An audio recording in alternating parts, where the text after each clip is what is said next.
शबनम शेख अब मुंबई में एक जाना पहचाना नाम है। कार्टर रोड के हाई प्रोफाइल वाले इलाके में रहने वाली शबनम ने केप टाउन यूनिवर्सिटी से एमबीए किया, लेकिन काम चुना समाज सेवा। शबनम पिछले 11 साल से हेल्प केयर नाम की संस्था बनाकर मजलूम महिलाओं की मदद कर रही हैं। शबनम के वालिदैन ने समाज सेवा का रास्ता चुना और यही काम विरासत समझकर शबनम भी निभा रही हैं और महिलाओं से ही अपील करती हैं कि सभी महिलाएं देश के बारे में सोचें। तो गांधी जी से कहा गया है कि पांचों उंगलियां एक जैसी नहीं होती, लेकिन एक साथ अगर मिल जाए तो मुट्ठी होती है। शादी के बाद शबनम खुद घरेलू हिंसा की शिकार हुई। शबनम को शादी के कुछ महीने बाद ही ससुराल वालों ने इतना सताया कि वो अलग हो गई।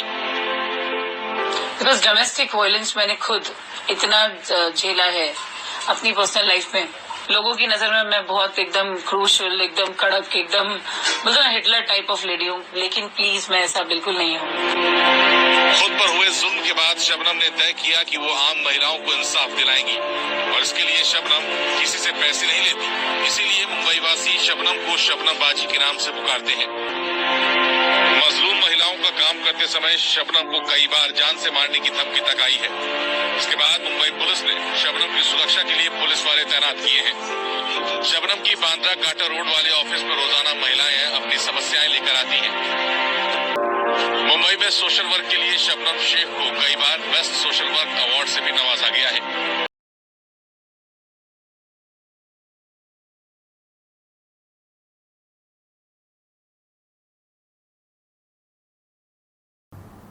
Today we are going to speak with the Mumbai, given the tag. The lady name is Lady Singham.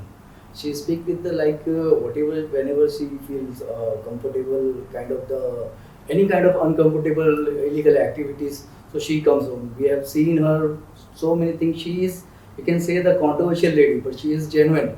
You can say us like that. So we are going to speak something about how did she work, how the whatever she have experienced from last 15 to 16 years. We're going to ask who is Shabnam Sheikh and where he comes from. अस्सलाम वालेकुम, नमस्कार channel.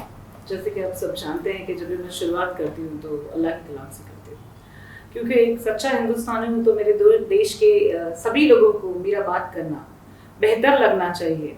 तो हम क्योंकि एक हिंद जो हमारा देश है उसे कहा जाता है सभ्यता, तो नमस्कार के साथ शुरू करती हूँ। फिर हम हमारे देश की देशभक्ति हम दिखाते ही ऐसा है कि जब तक हम हमारे देश की जय जयकार ना करें तो किसी चीज़ में हमें सेटिस्फैक्शन नहीं मिलता। सो जय हिंद। जैसे कि माही ने पूछा हुई शबनम शेख, तो इस सवाल का जवाब देना मेरे लिए थोड़ा सा मुश्किल है, because I feel in this 15 years my journey has taken me to reach such kind of places where I have seen every kind of profession, whether I talk about the lawyers, doctors, any profession down the line, who are on the stage to help the humanity. इंसानियत की मदद करने के लिए बैठे हैं, लेकिन वैसा होता नहीं है। जैसे कहा गया माही के मुंह से, मैंने सुना बड़े ही प्यार से शुरुआत ही उन्होंने की कंट्रोवर्सीज। तो कंट्रोवर्सीज मैं नहीं करती हूँ। कंट्रोवर्सीज जब भी मैं कुछ बोलती हूँ तो उसे लेके शुरू हो जाता है। तो once again this is not my mistake. Yes, जब भी कुछ गलत देखती हूँ तो मैं खामोश नहीं रह सकती हूँ। मैंने मेरा प्रोफेशन शुरू ही ऐसे किया। बेसिकली मैंने एमबीए, कानून की किताबें पढ़ना और केसेस लड़ना, लोगों की ज़िंदगी के फैसले करना, इन सब की अनुमति मुझे खुद जनता ने दी है। आवाम जब मेरे पास आती है तो वो बिल्कुल नहीं सोचती है कि वो हिंदू है, मुस्लिम है, किस कम्युनिकेशन से आया है, कौन सी कम्युनिटी को बिलोंग करता है। वो आते हैं, अपनी फीलिंग्स मुझसे शेयर करते हैं और जहाँ तक मैं पूरी कोशिश करती हूँ कि मैं उनकी प्रॉब्लम्स को सॉल्व करूँ। हाँ, कुछ टाइम में थोड़ी सी हाश हो जाती हूँ, गुस्सा आ जाता है, बट कुछ इंसिडेंट लाइफ के ऐसे रहे पास्ट एक्सपीरियंस में कि मैंने इन चीज़ों को बदला है। खैर, इसी के साथ बताऊँगी शबनम शेख, अगर मैं एक ही शब्द में खुद को डिफाइन करूँ तो एक सच्चा क्रांतिकारी जो देश के हित में कुछ भी करने को तैयार।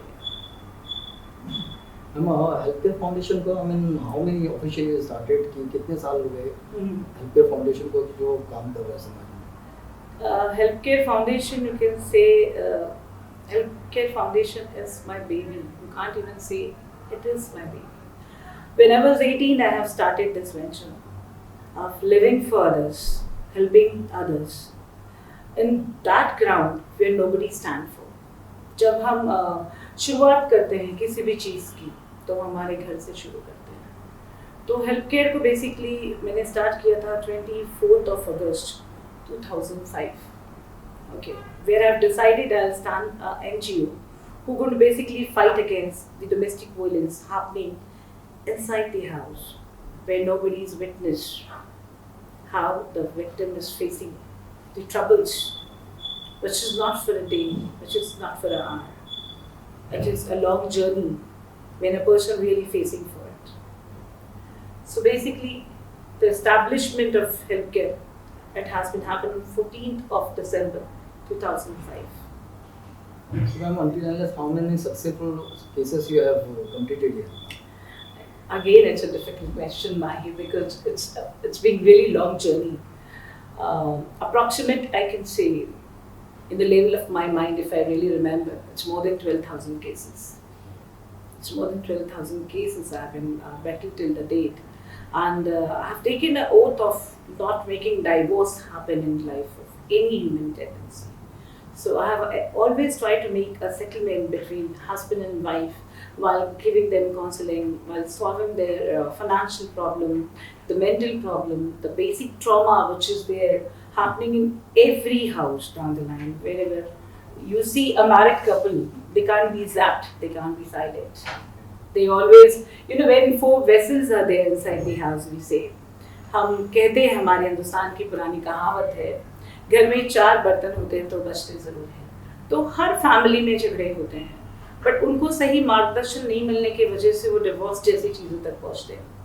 काफ़ी चीज़ों को नोटिस करते हुए मैंने फील किया कि हम वकीलों की बात करें, हम पुलिस वालों की बात करें, तो उनको भी मैटर नहीं करता, ना वकीलों को मैटर करता है कि किसी का डाइवोर्स हो रहा है या किसी का घर जुड़ रहा है, उनसे उनको कोई लेना देना नहीं है।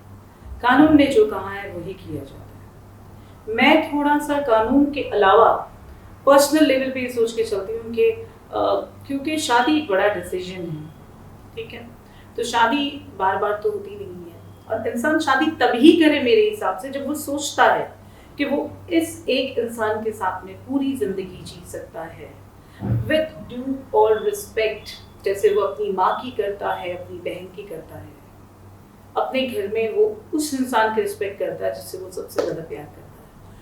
तब वो सोचे कि हाँ मैं शादी करूँ, तो वो उस लेवल पे अपनी वाइफ को चाहेगा। हिंदुस्तान की आवाम को एक छोटा सा सजेशन है, प्यार करने से, प्यार हासिल करने से, शादी कर लेने से अचीवमेंट वाला वो वर्ल्ड कप वाला मेडल नहीं मिलने वाला है। जब तक आप अपने मॉम डैड की, अपने भाई बहनों की, अपनी फैमिली की और सबसे पहली बात अपनी खुद की जिम्मेदारी पूरी नहीं उठा सकते, तो प्लीज़ शादी मत करो। शादी जैसी चीज़ करके फिर उसके बाद में डिवोर्स तक पहुंचना, और शादी से डिवोर्स तक के बीच की वो जर्नी, चाहे वो हस्बैंड के ऊपर डोमेस्टिक वायलेंस हो या वाइफ के ऊपर हो।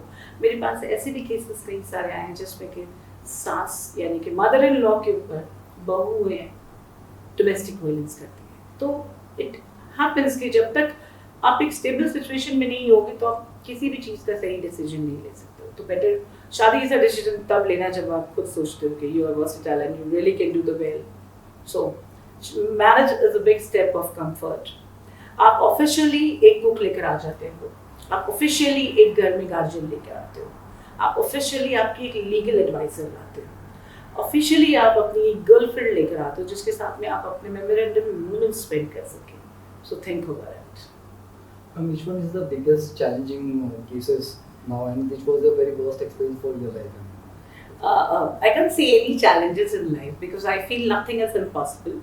Until unless I have my confidence with me, I can battle with every damn thing. So I don't feel any case or any battle is very difficult for me. But yes, in my experience, I will share with you guys. Big Boss 2017, the case which I have been taken by one of the contestants of it. It has really screwed my happiness at the time. So I must tell you, after that I have got all those extortion calls from D company and those assaults on me, those attacks on me. So that case has really given me a bad experience which I can really name it. Yes, it was the worst case for me.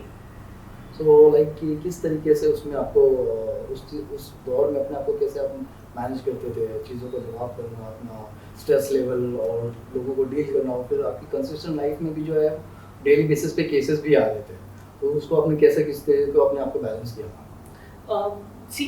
जैसे कि मैं believe करती हूँ कि हम जब तक कुछ सोचते ही नहीं हैं तो उसका डिसीजन हम लेते नहीं हैं। केसेस को बैलेंस करना, केसेस को लेके मैनेज करना, it's become a normal routine life for me. मैंने कोशिश की, जब मेरे साथ में, अगर आप लोगों को पता होगा 2019 महाराष्ट्र में जो इलेक्शंस हुए थे मेंबर ऑफ पार्लियामेंट के, तो उस टाइम पे मैंने बहुत बड़ा प्रॉब्लम फेस किया था। प्रॉब्लम क्या, मैं तो सबको पता है कि मेरी ज़बान को कोई लगाम नहीं है, कोई रोक नहीं सकता है। तो जब 2019 के इलेक्शन में मैंने अनाउंसमेंट किया कि मैं पार्टिसिपेट करूँगी मेंबर ऑफ पार्लियामेंट के इलेक्शन में, तो उसके अनाउंसमेंट के एग्जैक्ट 13 डेज बाद, मैं गिन के बता सकती हूँ, आप लोग गूगल कर सकते हैं, you can really check it, कि 2019 15th of February there was my statement कि मैं इलेक्शन लड़ रही हूँ, वो भी इंडिपेंडेंट, बिना किसी पार्टी के सपोर्ट के। अब क्या है कि मैं I am a Bandra girl, so again it's a big trouble. तो हमारे जो बैंड्रा के मैं दिग्गज तो नहीं कहूँगी बिकॉज मेरी नज़र में वो बिल्कुल नहीं है,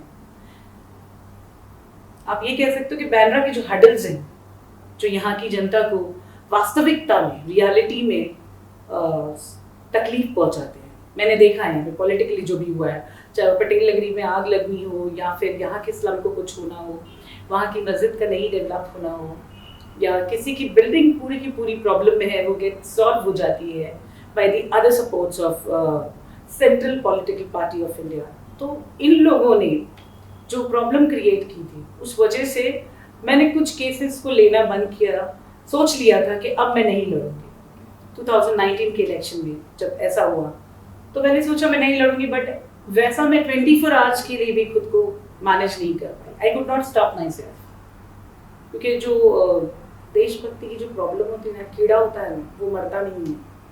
फिर वो आपके घर के दरवाजे की बेल कोई आधी रात को क्यों ना नॉक करे, आपका दरवाज़ा खुलता ज़रूर है, तो वो मदद करने की प्रॉब्लम जाएगी ही नहीं। क्योंकि मैंने देखा लोगों ने जब कुछ सेलिब्रिटीज़ है जो इंडस्ट्री से है, जब वो मुझसे मुलाकात की थी, इवन यू नो दैट, कि वो बेसिकली सिर्फ एक्टर थे, फिर उसने खुद का एनजीओ खोला, बहुत कंट्रोवर्सीज तो बहुत हुई और बहुत कुछ देखा मैंने, बट एग्जैक्टली कोई काम किया? मोटिव क्या था? लोग एनजीओ रन करते हैं, एनजीओ का मतलब क्या है? It's a non government organisation who works basically on humanity ground, without any greed, without any expectations. हाँ, एक चीज़ कहूँगी, ये सब लोग सुन लो, आप इतना सा अच्छा करने का सोचो तो बोलिए अल्लाह इतना बड़ा दिल रखते हैं, खुदा के वो इतना नवाजते हैं, तो you really don't need to run behind anything. अपने आप को सिचुएशंस आती जाती है और will get encouragement by the Lord कि yes we will continue this, we can not stop ourself. हम जैसे कि एक बड़ी जर्नी रही हेल्थ केयर फाउंडेशन और शबनम शेख को लेके, तो कंसिस्टेंटली इलेक्शन आए, सिचुएशन पैंडेमिक हो, चाहे वो बरसात का मौसम, मुंबई की बरसात भी एक चैलेंजेस वाला एक लोगों के लिए, और उस तरीके से आपको ma'am health care foundation funds कहाँ से आते हैं? फंड्स की बात करते हैं तो अल्हम्दुलिल्लाह अल्लाह ने इतनी तरफ से, मैं एक तरफ नहीं बोलूँगी, इतनी तरफ से मुझे वेज दी है। I am into business basically, you know that, I am into governments, I am into properties, I am into sales, तो ये सारी चीज़ें काफ़ी सपोर्ट करती है मुझे मेरा काम करने में। दूसरी बात ऐसा है कि हेल्थ केयर को फंड्स की ज़रूरत कभी नहीं पड़ी। हेल्थ केयर एक ऐसा एनजीओ है जो आपकी वास्तविकता में मदद करता है। अगर किसी गरीब की शादी है, वो मेरे पास आया है, तो अल्लाह ने मुझे हमेशा इतनी ताकत दी है कि मैं वो चीज़ को पूरा करूँ। हेल्थ केयर को फंड्स की ज़रूरत इसलिए और नहीं पड़ी क्योंकि हेल्थ केयर, आपको आज प्रॉब्लम है, आपको मैं 5,000 दे दूँ, 10,000 दे दूँ, आपकी इनिशियल प्रॉब्लम को मैं सॉल्व कर दूँ, जो कि आप जनरल वे पे आप जानते हो कि व्हाट आई डू एंड मैं कैसे डील करती हूँ। मेरी मदद करने का तरीका ये होता है कि आपको मैं अब देने से बेहतर ये है, आप अब मेरे पास आए हो, अब से अगली बार आप जब तक मुझे मिलोगे, जब तक में भी आपको खाने पीने यानी आपकी यातायात जो लाइफ होती है उसमें आपको सब्सटेंस का अरेंजमेंट में यानी कि मैं आपको बेहतर तरीके से रोजी का जरिया जरूर दे दूँगी, जिसको हम कहते हैं कि कमाई का जरिया, वो मैं जरूर दे दूँगी। I make that person work if it's possible for the person. If senior citizen, yes, आप जानते हो कि मेरा गढ़ जो है वो धारावी है, Mumbai number 17। So basically Dharavi एक ऐसी जगह है कि आप मुझे किसी अभी एक बंदे ने कहा कि मुझे देखना है कि धारावी में लोग जीते कैसे रहते हैं, और वहाँ पे वाकई में वैसा सब कुछ होता है जो पिक्चरों में दिखाया जाता है। मैंने कहा आके देख लो, अगर कोई वाकई में सीनियर सिटीजन है, किसी के पास ट्रीटमेंट की प्रॉब्लम है, कोई संभालने वाला नहीं है, तो अल्लाह ने ये बड़े हाथ खोल के रखे हैं मेरे। तो मेरे ही तरह मेरे जो जानने वाले, मेरे अपने, मेरे दोस्त, मेरे जो सर्कल के लोग हैं, वो भी इस अच्छे काम में साथ देते हैं कि ये फैमिली करीब है, ये विडो है, इनके कोई नहीं है। तो जब मैं ऐसे लोगों की मदद करती हूँ तो मेरी जो ये एक आवाज़ है उन गरीबों तक वो मदद अपने आप पहुँचती है। मुझे उसके लिए हेल्प केयर को बीच में प्रेजेंट करने की ज़रूरत नहीं पड़ती, बिकॉज हेल्प केयर एक ज़रिया है, एक माध्यम है। आप समझो कि हेल्प केयर को मैंने बनाया या अल्लाह ने मुझे ताकत दी कि हेल्प केयर को मैं बना सकूँ। इसके पीछे रीज़न ये है कि मेरा लक्ष्य बहुत क्लियर है। मैं मदद का ज़रिया बन सकती हूँ, मैं आपकी वो मदद कर सकती हूँ कि आप वाकई में कहें कि मैंने कुछ बेहतर किया। सिर्फ पैसे दे देना, डोनेशन दे देना, फंड्स के ऊपर खेलना, मैंने कौन सी पॉलिटिकल पार्टी चलानी है और मेरी पार्टी को फंडिंग की ज़रूरत है। जहाँ तक आपने मुंबई की बरसात की बात की, मैं आपके सवाल पे अभी भी स्टिक हूँ। मुंबई की बरसात, आपको पता है कि एशिया का सबसे बड़ा स्लम धारावी को कहा जाता है, ठीक है। इत्तेफाक से धारावी मुंबई के अंदर है। तो आप सोचो, जब तक स्लम का रीडेवलपमेंट नहीं होगा, हाँ, जब तक वो रोड्स के साइड्स में रहने वाले वो झोपड़े बांध के जो गरीब रह रहे हैं उनको घर जब तक नहीं मिलेगा, जब तक ये लेवल जो है ये ठीक नहीं किया जाएगा, तो बारिश को कंट्रोल कैसे कर पाएंगे? बारिश तो होनी है हर साल। आपको क्लीनिनेस रखना है, आपको गार्बेज क्लीन रखना है, आपको डेवलपमेंट करना है, आपको गटर्स को स्टक नहीं करना है।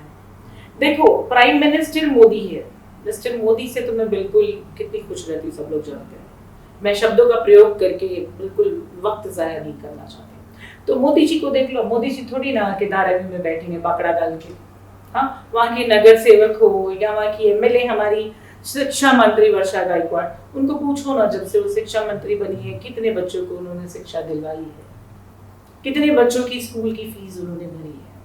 ये अल्लाह बेहतर करे कि वो, मेरे ख्याल से ये, आई डोंट नो, मैं पॉलिटिक्स के बारे में ज़्यादा नॉलेज नहीं रखती हूँ।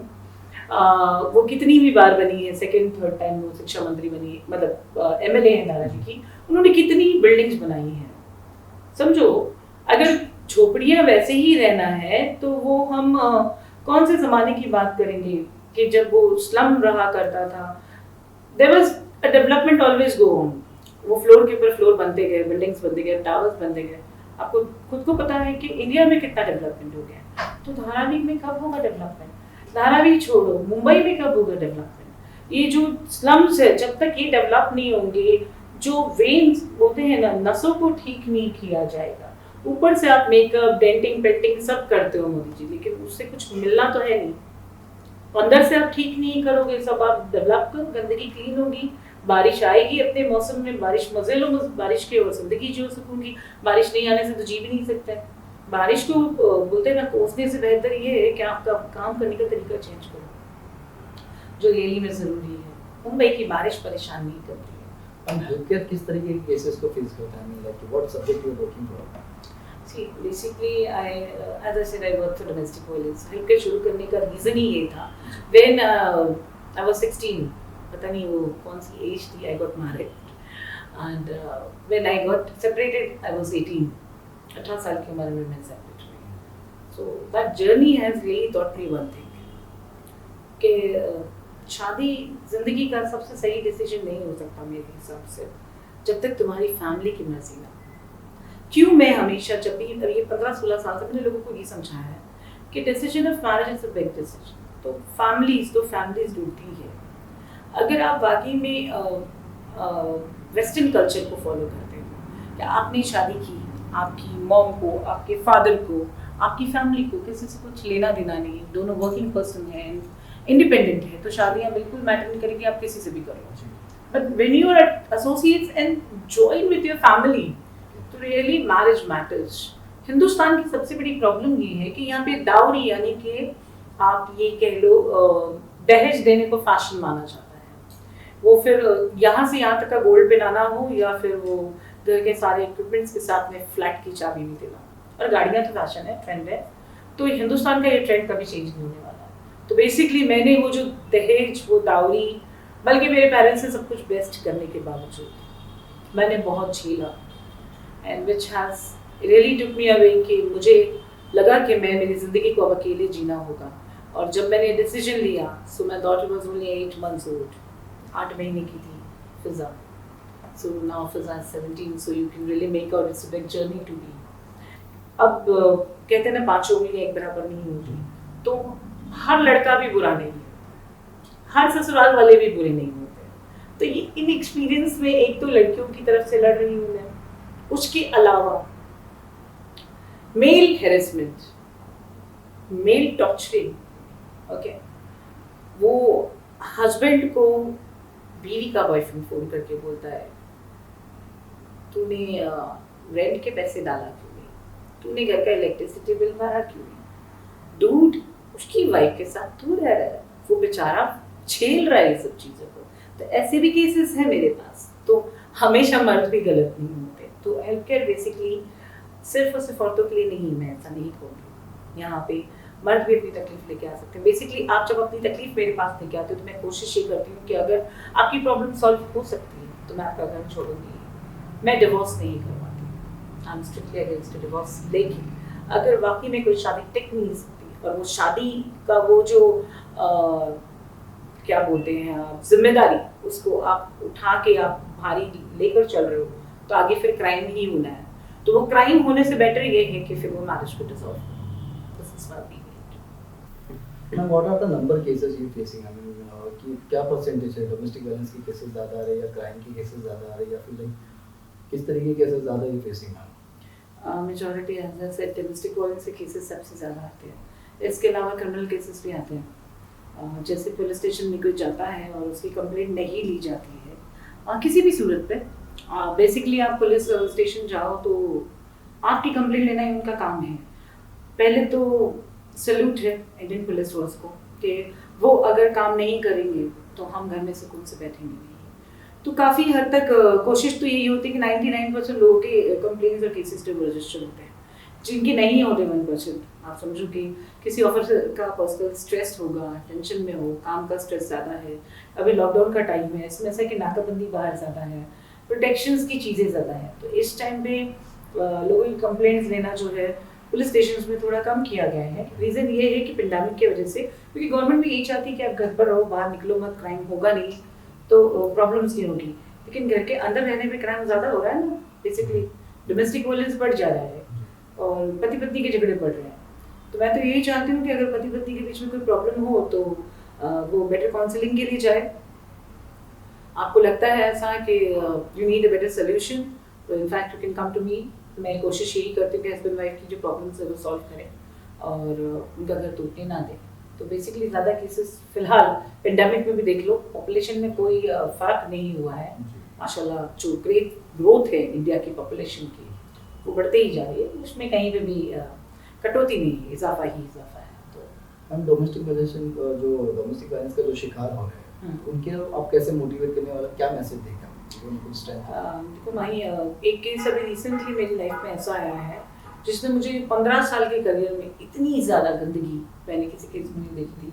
जो एक लड़की के साथ में ऐसा वायलेंस हुआ है, उसके हस्बैंड ने उसको फिजिकली टॉर्चर किया है।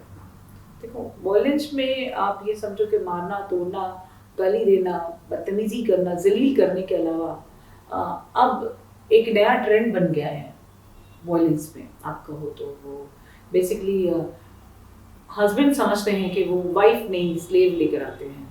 देखो एक वाइफ अपने हस्बैंड को मार के ये काम नहीं करवा सकती जो एक हस्बैंड अपनी वाइफ को मार के वो काम करवाता है, और वो सोचता है कि वो मर्द है, उस चीज़ का उसको हक है। तो बेसिक फंडा डोमेस्टिक वायलेंस बढ़ने का ये है कि अगर हस्बैंड्स थोड़ा सा अपने आप को सोचना शुरू करें कि जितना आपको दर्द होता है, जितना आपको कुछ होता है, चाहे वो कटे जले कुछ भी हो, जितना तकलीफ आपको होती है सेम तकलीफ वाइफ को भी होती है, अगर वो सोचना शुरू कर दे तो शायद डोमेस्टिक वायलेंस का रेशियो हिंदुस्तान में कम हो सकता है। बट मेरे हिसाब से पूरे विश्व में अगर हम कहें, पूरे वर्ल्ड में डोमेस्टिक वायलेंस सबसे ज़्यादा कहाँ होता है, तो मुझे लगता है हिंदुस्तान में होता है।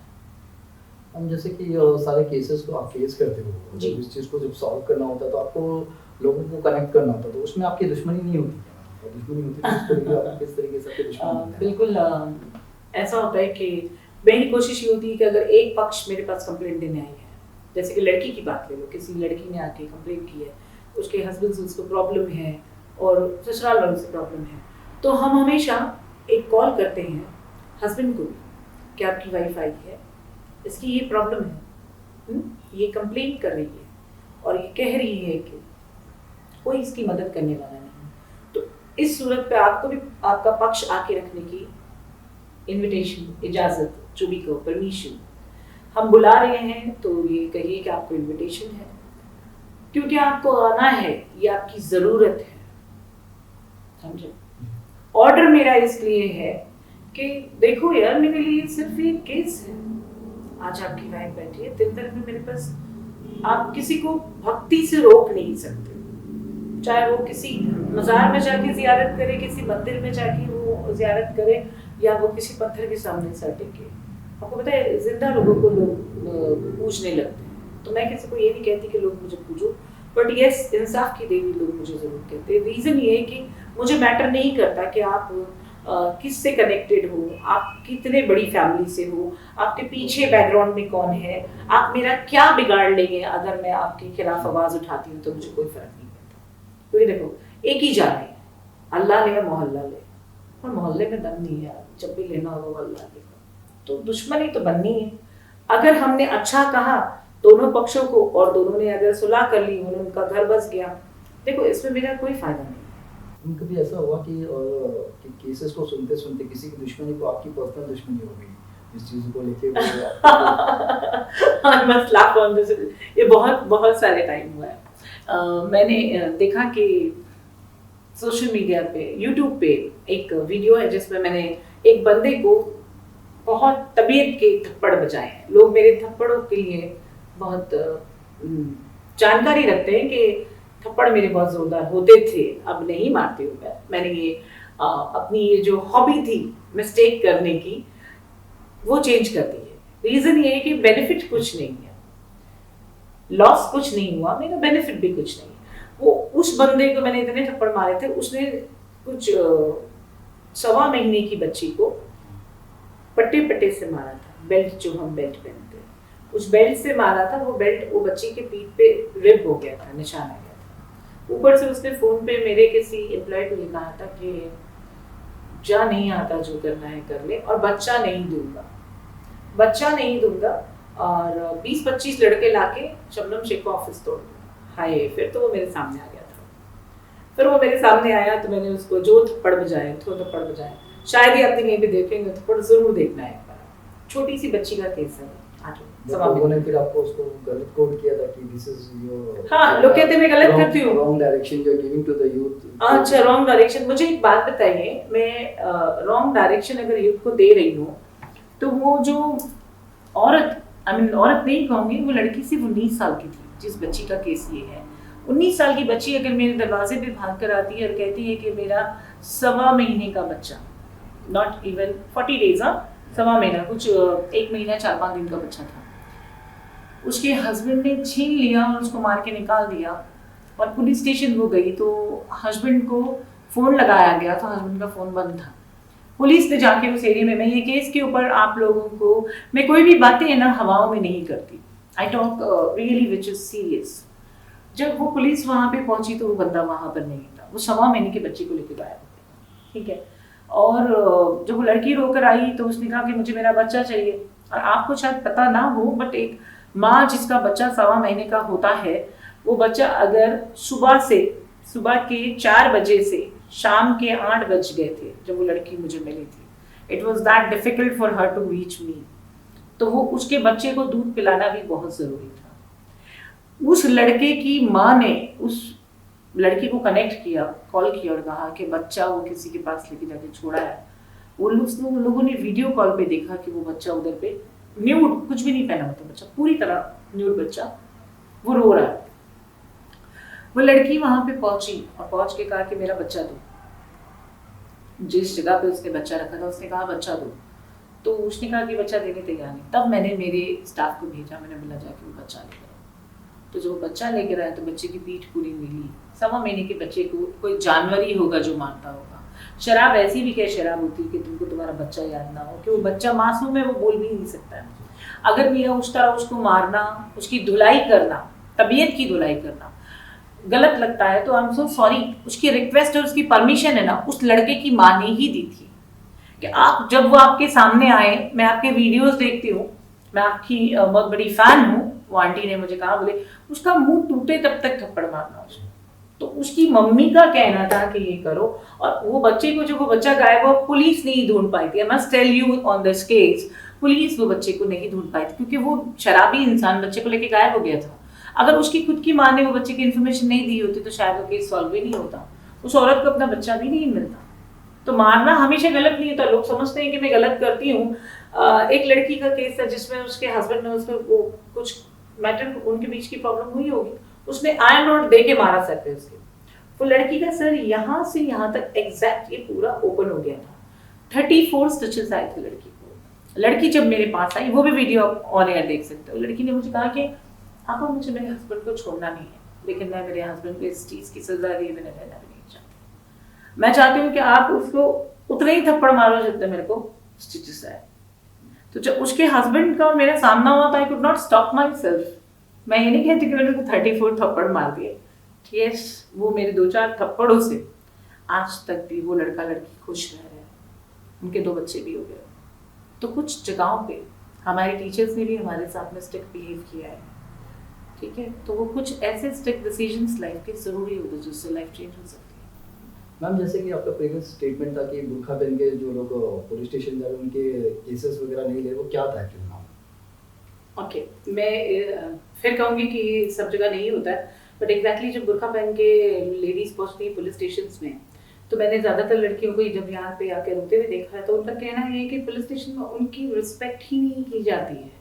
उनको ये कह के भगाया जाता है, आपकी कास्ट में ये होता है, दूसरी शादी करना, तीसरा शादी करना, 4 शादी करना आप में जायज़ है, ये आपकी कास्ट का फैशन है, ट्रेंड है ये। तो आई एम सॉरी टू से ये ट्रेंड जो है ये बंद हो गया है। हम जो है संविधान के हिसाब से चलते हैं, इंडियन कॉन्स्टिट्यूशन लॉ के हिसाब से चलते हैं। तो इंडिया में भले ही आप मुस्लिम क्यों ना हो, लेकिन आपका सेकंड शादी करना वर्जित है, यानी कि इलीगल है। तो अब तो कम से कम थोड़ा चेंजेस होनी चाहिए पुलिस स्टेशन में। I request all the officers, because you are my brothers, you are my sisters, हर औरत इम्पोर्टेंट है, चाहे वो किसी भी कास्ट की हो। अगर वो बुर्खा पहन के चल रही है पुलिस स्टेशन, बुर्खा पहन के आ रही, तो इसका मतलब ये नहीं कि she does not owe the respect, वो भी हकदार है रिस्पेक्ट की। आप उसकी कंप्लेंट सुनो और प्लीज़ डिसरिस्पेक्शन जो है वो बंद करो। हम जैसे कि चीज़ों को लेकर काफ़ी बदनाम किया जाता है कि शबनम शेख की पुलिस से बनती नहीं है और पुलिस की शबनम शेख से नहीं बनती, इसमें कितना सच है? ये बिल्कुल गलत है। मैं आपको बता दूं, मेरे 99.9% जो दोस्त हैं सबके सब पुलिस वाले हैं। तो ये बिल्कुल गलत है कि पुलिस से मेरी बनती नहीं है। आप कहोगे कि अगर मैं मेरी पर्सनल पार्टी ऑर्गेनाइज करूँ तो मेरे लिए बहुत मुश्किल होगा, क्योंकि सारे ऑफिसर्स ड्यूटी पे होते हैं, सबके अपने टाइमिंग्स होते हैं, तो मैं पार्टी ऑर्गेनाइज नहीं कर सकती। ज़्यादातर मेरे दोस्त हैं वो पुलिस वाले ही हैं, and I respect police department a lot. लेकिन जैसे कि आप जानते हैं कि थोड़ा सा मेरा एग्रेशन जो है, गुस्सा तब बढ़ता है कि जब कोई अपनी जिम्मेदारी से अपनी ड्यूटी ना निभाए, तब गुस्सा करती हूँ। पुलिस वालों से मेरी बनती नहीं है, ये गलत है, ये बिल्कुल 100% गलत है। अगर पुलिस डिपार्टमेंट नहीं होगा तो हम सुरक्षित घर में सो नहीं सकते हैं। वो हमारे सुरक्षा का सबसे बड़ा पावर है, तो कैसे नहीं बनेगी यार। I respect them lot. Corporates को लेके और भी जैसे कि इन्वेस्टर्स है, they wanted to fund to help their foundation, तो शबनम से किस तरीके के दोस्त को अपना दोस्त बनाना पसंद करेगी? लाइक लोगों को लगता है कि नहीं कि सिर्फ दोस्ती कर लेना और उसी के साथ में एनजीओ का काम करना, so they wanted to fund him, so how you welcome there? if they really want to do a funding to healthcare, so I'll really make an easy way for them कि वास्तविकता में जो उनकी funding है वो सही तरीके से इस्तेमाल होना चाहिए। जैसे कि हेल्थ केयर का मोटिव, सबसे पहला मोटिव ये कि we run rehabilitation centre for alcohol and drug relief. तो because of 2019 incident happened with me and thereafter we are facing the huge pandemic which is you all know about कोविड-19। So basic my centres are close. हम हमारा जो नशा मुक्ति केंद्र है उसे नहीं ऑपरेट कर पा रहे। अगर वाकई में कोई फंड्स रिलीज करना चाहता है, फंडिंग करना चाहता है, तो वो सही मायने में हेल्थ को ही नहीं, किसी को भी फंड करना चाहे तो इस तरीके की चीज़ों को फंड कर सकते हैं। Health care will truly appreciate that कि अगर हमारे रिहैबिलिटेशन सेंटर के लिए फंडिंग करना चाहता है तो we truly welcome that. Ma'am, जैसे कि आपने कहा कि रिहैबिलिटेशन सेंटर में हमने सुना कि आप काउंसलिंग भी करते हैं जी। तो किस तरीके के बच्चे को आपने फेस किया, उनके पेरेंट्स को व्हाट गोइंग टू मैसेज ना? देखो, नशा इंसान दो सूरतों पे करता है, चाहे वो अल्कोहल की बात करें या किसी और नशे की बात करें। या तो बहुत खुश होता है तब, या तो जब वो बहुत ज़्यादा दुखी होता है तब। तो मेरी कोशिश ये होती है जो अगर बहुत ज़्यादा खुश है, ऐसा बहुत कम सूरतों पे होता है, जो नशा मुक्ति केंद्र तक जिनके पेशेंट्स को एडमिट करना की ज़रूरत लगती है and they actually need a rehab centre, वो उस लेवल के पेशेंट्स होते हैं कि उनके लिए नशा जो है वो जिंदगी है, उनके लिए खाना बिल्कुल ज़रूरी नहीं है। हम वैसे पेशेंट्स को फेस करते हैं जो कि बिल्कुल भी फूडिंग यानी कि सब्सटेंस ऑफ ईटिंग को अवॉइड करते हुए सब्सटेंस ऑफ अब्यूज के ऊपर ध्यान देते हैं कि वो सिर्फ शाम होते ही, सुबह होते ही, ऐसा कुछ नहीं है। They are drugged on drugs, they are drugged on alcohol, like anything के लिए खाना ज़रूरी नहीं है। तो जब इंसान ना खाने की मानसिकता लेकर आ जाता है, मतलब वो एक मेंटल इल पेशेंट है, दिमागी तरीके से वो फिट नहीं है। तो जो दिमागी तरीके से फिट नहीं है वो परिवार में भी किसी तरीके से बेहतर नहीं रह सकता है। उसका जो प्रेजेंस ऑफ माइंड है वो हमेशा नेगेटिव होता है। तो काउंसलिंग में मेरी कोशिश ये होती है कि उसकी लाइफ की प्रॉब्लम दूर करो, जो वो दुख है उसकी जिंदगी का, क्योंकि खुशी से पीने वाले लोग तो दिन में 2-3 पैक पी के आराम से सोते हैं, करेक्ट। जो ज्यादा गम में पीने वाले हैं तो हमारी कोशिश है कि उनका गम दूर करो। अगर प्रॉब्लम्स दूर होगी, इंसान तरीके से जिंदगी जीना कैसे है इसको सही तरीके से समझने लगे तो नशे को दूर किया जा सकता है। और रिहैब सेंटर चलाने का जरूरत ही ये है कि उन लोगों को सही मार्गदर्शन दिखाओ जो अपनी लाइफ में भटक चुके हैं। We basically do personality development in rehab centre to start their new life. Ma'am, health care के बैनर पे what you appeal with the generation and all to the like society people are coming for the cases, so how you appeal with that now? Health care के banner से ये कहना चाहेंगे कि हर problem का solution बैठ के बातचीत से हो सकता है। सो जो गैप होता है दो लोगों के बीच का उसको दूर करो। बातचीत करने से हर चीज़ की प्रॉब्लम का सलूशन हो सकता है। तो हेल्थ केयर का माध्यम यही होगा कि अगर आपकी लाइफ में किसी से भी आपको कोई प्रॉब्लम है तो better communicate it and resolve it instead of going to the other side of the fight. और अगर आपकी बातचीत से, आपके म्यूचुअल कंसर्न से, जैसे हम कहते हैं म्यूचुअल सेटलमेंट्स होते हैं, चाहे वो किसी भी किस्म के मैटर हो, सिविल हो, क्रिमिनल हो, व्हाटएवर, तो जब म्यूचुअल सेटलमेंट्स होते हैं तो वो बेहतर होता है। और नहीं होता है, आपको लगता है it's very critics and you need a legal rights, तो संविधान में हर चीज़ की अनुमति है, कानून इज देयर। कानून में आपको हर किस्म की सहायता मिलेगी और कानून आपको इंसाफ दिलाएगा। हेल्थ केयर आपको एक ही चीज़ सिखाता है, आप कोशिश कीजिए अपनी प्रॉब्लम्स को बैठ के सॉल्व करने की। नहीं हो सकता है तो प्लीज़ कानून के दरवाजे पर खटाओ, चाहे मैट्रिमोनियल मैटर हो, डोमेस्टिक मैटर्स हो, सिविल हो या क्रिमिनल हो। प्लीज़ छोटी चीज़ के ऊपर आप कंप्लेन करके चलो, आप कानून का सहारा लो, ये आपका राइट्स है। हम एक आज़ाद हिंदुस्तान में रहते हैं, एक डेमोक्रेटिक कंट्री में रहते हैं जहाँ पे हर इंसान को बोलने की इजाज़त है और ये हमारा हक है। शबनम शेख मैम का इरादा है कि अपकमिंग इलेक्शन में कंटेस्ट करने का या फिर कोई वापस politics? Yeah, oh my God. Again a question now which is going to be a big effect. दोस्त तो मैं जानती हूँ कि मेरे कौन है, दुश्मन मैं जानती नहीं हूँ। तो दुश्मनों को प्रॉब्लम हो गई इस सवाल के जवाब का। अगर इसी तरह चलता रहा तो कुछ ना कुछ सोचना पड़ेगा, भले इरादा पॉलिटिक्स का क्यों ना हो। डिसीजन लिया जाएगा, सही वक्त का इंतजार कीजिए जब आपकी जरूरी लगे। Thank you for calling with an idea.